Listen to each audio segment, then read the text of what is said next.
This video is brought to you by the 3 Minute Board Games patrons. Keep us independent by supporting us on Patreon.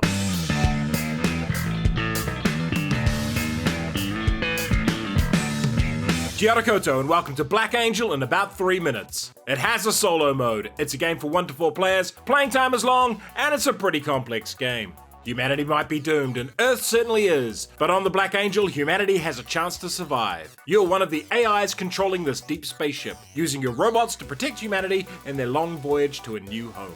The game goes for 1 full round after the Black Angel reaches its destination. The winner is the player with the most points, and you get these from technology, missions, and resources. Card management. There are 4 types of cards to manage in this game. Dice. Each action uses a dice from value 0 to 3. Tile placement. How your tech tiles are placed is quite important. Player turn. On your board you will have resources, scrap, and ships, as well as 3 starting tech tiles. You have 5 robots in the central area and 1 in each of the 3 workspaces. When you get dice, you get 1 for each robot in a workspace. Some dice can be locked and they go here. All players set up in a similar fashion. On a normal turn, you may choose to play a card from your hand alongside your tech board to activate any matching tiles in that row. The more tiles that match, the more activations. The red Ravager cards are wild and activate all tech tiles in a row. You must then take a dice action. You can flip a die by spending 1 scrap, buy another player's unlocked die for 1 resource, or use one of your own dice. There are 7 main actions. The first 3 are identical. Aside from the color of the die must match the color of the mission you use. Here we use a yellow 3 and move one of our robots in a ship 3 spaces to a yellow planet. We place a yellow mission here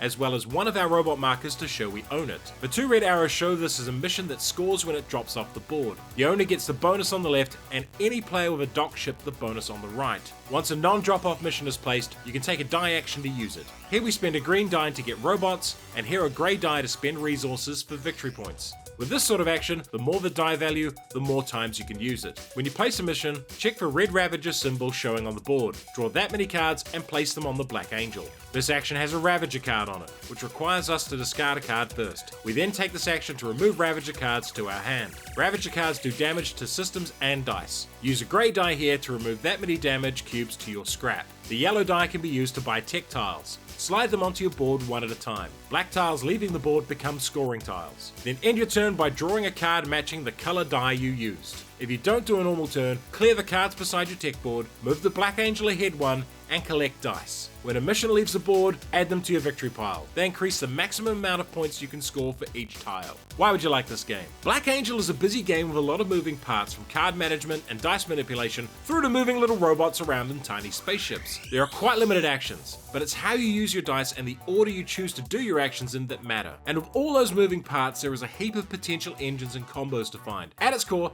Dark Angel is a game about limited actions and maximizing their efficacy. It's also very light on direct confrontation. And because of that, it would be a good fit for Eurogame fans and other people who want a complex, evolving puzzle to solve. The best thing about this game is taking other people's dice and ruining their plans. It's also the worst thing when it happens to you. However, the first few plays of this game, you might struggle to get how all the moving parts work together to create victory points. While the idea of scoring missions to boost your points from tiles is logical enough, actually doing it is quite tricky. And this is all compounded by its slightly nonsensical theme. The reason the AIs are competing is just daft, and it makes the mechanics feel a little bit disjointed. For a different take on dice placement, try Circadian's First Light. And for a similar game from the same designer, try Trois. Black Angel. It's really not just Trois in space. Please keep 3 Minute Board Games independent by supporting us on Patreon. And if you enjoyed this video, like, share, and subscribe to the channel.